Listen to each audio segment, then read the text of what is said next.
class, welcome. Today we will discuss a famous work by the Dutch artist Vincent Van Gogh. Van Gogh.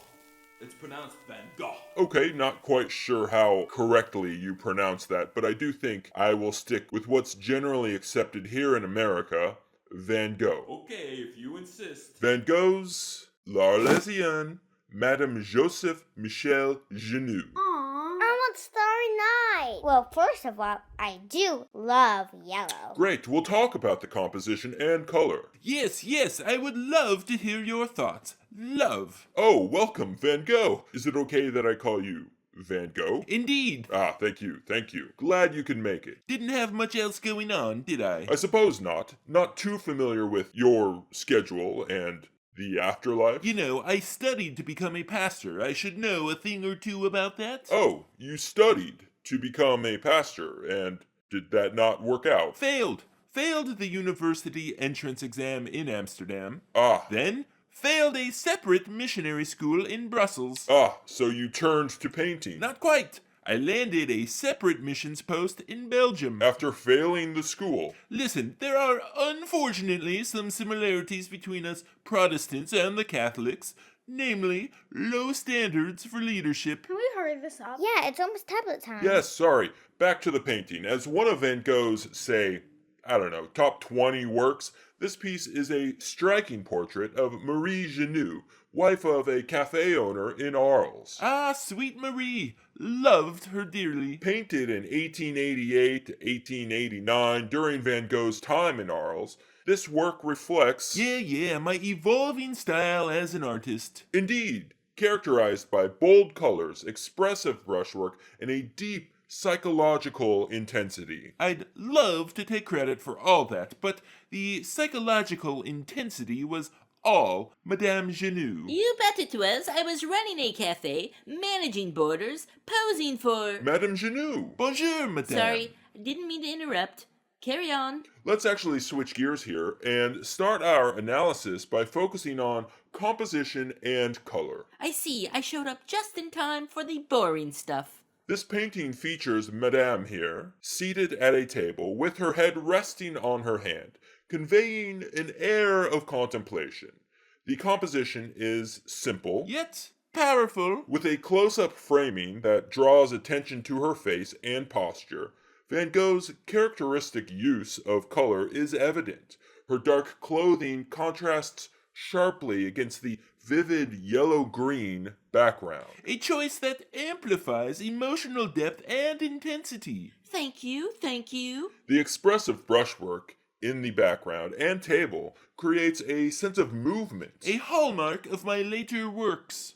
Next, let's dive more into the psychological depth. Oh, she's a fortune teller? No, you're thinking of psychic. I said psychological. Okay, never mind. One of Van Gogh's defining artistic traits is his ability to infuse portraits with deep psychological resonance. Indeed, thank you for noticing. You know, my portraits are often overlooked. Well, only a small percentage of your paintings were portraits, actually. Fair point. Here at Madame Genoux's expression is introspective, perhaps melancholic, reflecting a quiet, pensive mood. Her downward gaze and resting pose suggest a moment of contemplation. Or just capturing the struggles and fatigue of daily life. My daily life. Yes, exactly. Because I had a cafe to run, and yet I agreed to sit here motionless for Vincent and his friend Paul to paint me. Okay, indeed. We can also see the slightly exaggerated features and intense use of color further heighten the emotional impact. Again, I'd love to take credit here, but Madame has always been at peak emotional impact. Oh yeah, like you're so apathetic, Vincent, talking about me being emotional. Okay, now let's continue by looking at the influences and artistic context. Van Gogh's portraiture was heavily influenced by his admiration for artists like Rembrandt.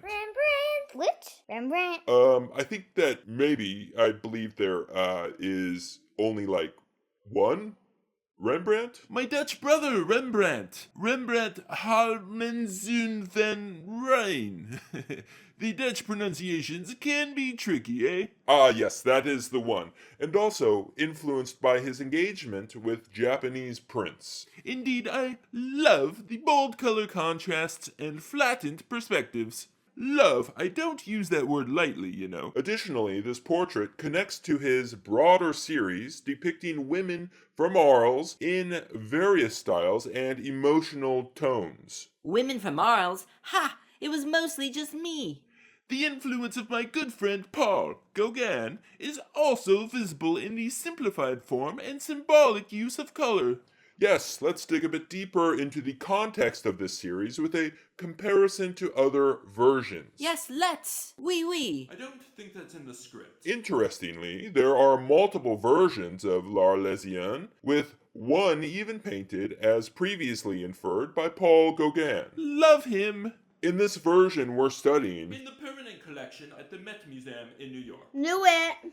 Van Gogh adopts a more structured approach compared to some of his earlier works, demonstrating his evolving experimentation with post-impressionist portraiture. Can we circle back to this Gauguin guy? Love him! Maybe when you're older?